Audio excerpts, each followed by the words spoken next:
Oke, selamat datang kembali di channel saya. Oke, kembali dengan saya Yosua.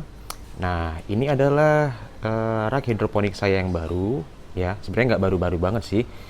Ini saya buat dan saya rakit sebenarnya mulai dari Maret 2020, ya, dari awal pandemi waktu itu.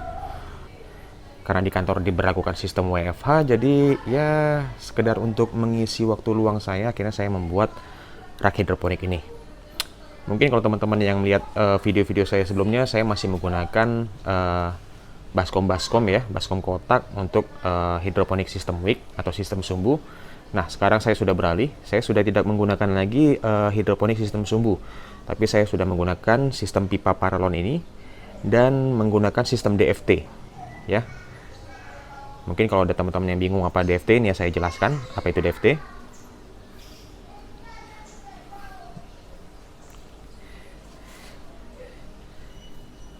Ya, jadi untuk jenis tanamannya masih sama ya, masih ada bayam hijau, bayam merah. Di sini ada pakcoy dan ini adalah kangkung. Untuk kale kebetulan benih saya udah habis ya, belum saya beli lagi. Nah, jadi ini adalah benih-benih yang tersisa masih ada. Ya, apa salahnya gitu loh, dihabiskan dulu baru nanti akhirnya saya beli lagi. Nah, kalau ada yang bertanya ini umur berapa, mungkin ada yang bingung kan, ini umur berapa ya gitu. Karena ada yang besar, ada yang kecil, ada yang seperti ini, ada yang masih kayak baru-baru berkecambah gitu kan. Ya, ini sebenarnya umur 30 hari. Tapi untuk kangkung beda lagi ya, ini bukan umur 30 hari, ini masih umur 10 hari. Ini pakcoy dan bayam, ini saya tanam bersamaan pada tanggal 19 April yang lalu. Nah, jadi ini sekarang umurnya sudah 30 hari, teman-teman. Ya. Ini pakcoy umur 30 hari. Nah, kok bayam 30 hari sekecil ini? Oke. Jadi ini memang umurnya 30 hari, teman-teman. Tapi ini adalah bayam-bayam yang tadinya sekecil ini, teman-teman. Bayam-bayam yang tadinya sekecil ini, ya. Karena sistemnya regenerasi, yang sudah besar seperti ini saya potong, ya. Jadi yang sudah besar saya potong. Ini bisa teman-teman lihat contoh potongannya ya. Jadi yang sudah besar saya potong, lalu yang tadinya kecil-kecil ini regenerasi lagi, teman-teman. Semuanya akan tumbuh tinggi, tumbuh besar dan melebar daunnya. Oke, bayam ini kemarin saya potong hari Minggu. Hari Minggu saya potong, ya. Minggu saya potong dan saat ini sudah hari Rabu, tanggal 19 Mei 2021. Jadi ini adalah daun-daun bayam yang sudah berumur 4 hari. Yang tadi dari sekecil ini, teman-teman. 4 hari sudah setinggi ini dan biasanya seminggu sudah sebesar ini lagi, teman-teman. Jadi istilahnya saya setiap seminggu sekali ini saya panen gitu. Untuk bayam, khusus untuk bayam ya. Khusus untuk bayam saya seminggu sekali saya potong untuk panen. Supaya apa? Supaya ini yang bayam-bayam yang kecil ini bisa regenerasi. Jadi dia bisa tumbuh seperti bayam-bayam yang sudah besar ini. Gitu. Nah, untuk pakcoy biasanya saya memanen itu umur-umur 35 sampai 36 hari setelah semai ya. Ya. Jadi umur 35 sampai 36 hari setelah semai itu langsung saya panen dan ini memang tinggal pembesaran batang aja sebenarnya. Tinggal pembesaran aja gitu. Ini seminggu lagi nih udah bagus gitu loh. Nah, ini adalah gambar pakcoy yang sebelumnya sudah pernah saya panen. Yang sudah saya tanam sebelumnya. Ini adalah pakcoy umur 36 hari. Seperti ini besarnya, teman-teman.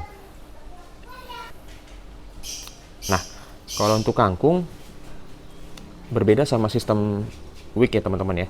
Kalau kangkung itu kalau masih sistem wick dia pertumbuhannya nggak secepat dengan sistem DFT ini ya, karena dengan sistem DFT ini semuanya terpenuhi, dari nutrisinya, oksigennya semua terpenuhi, teman-teman.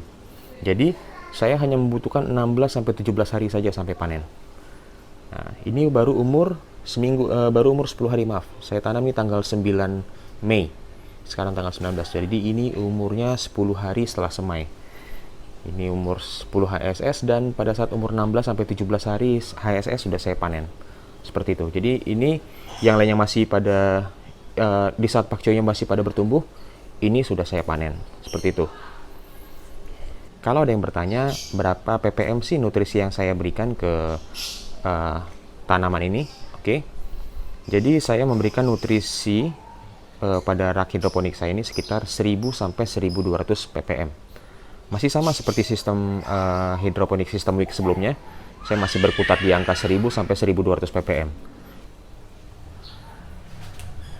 Nah, sebelumnya rak hidroponik saya ini nggak seperti ini tipenya teman-teman. Ini tipenya datar. Kalau sebelumnya saya membuatnya itu tipe A. Mungkin teman-teman ada yang tahu ya tipe A ya, seperti ini ya. Jadi ada yang hadap ke sini, ada yang hadap ke sini. Seperti itu. Tapi karena matahari itu mulainya dari sana datangnya, jadi pagi-pagi tanaman yang menghadap ke sana saja yang dapat matahari duluan. Sedangkan yang menghadap ke sini itu dapat mataharinya itu di atas jam 10. Jadi bisa dikatakan panjang hari mendapatkan sinar mataharinya benar-benar kurang gitu. Jadi pagi-pagi yang sebelah sana yang dapat paling cuma sekitar 1 sampai 2 jam, lalu yang bagian sini dapat 1 sampai 2 jam gitu. Jadi pertumbuhannya kurang bagus dan tidak merata. Nah, setelah saya ubah menjadi sistem datar seperti ini, flat, maka setiap tanaman itu mendapatkan sinar matahari yang durasinya bisa dikatakan sama. Seperti itu. Tidak ada spot-spot yang tidak terkena matahari. Semuanya sama terkena matahari, sehingga pertumbuhannya bisa dikatakan merata. Bisa teman-teman lihat di sini ya, pertumbuhannya merata. Kecuali ini bukan tidak merata, tapi karena memang ini sudah saya potong gitu loh, sudah saya panen sebelumnya. Gitu. Tapi bisa dilihat ya dari pakcoy ini tumbuhnya merata, bisa teman-teman lihat. Dan untuk kangkung juga sama. Oke. Mungkin itu aja yang bisa saya sampaikan. Nantikan video saya selanjutnya tentang cara membuat rak hidroponik ini. Oke, terima kasih sudah menonton. Dan saya akan selalu membuat video tentang hidroponik supaya kita bisa sama-sama belajar. Oke, terima kasih. Dadah.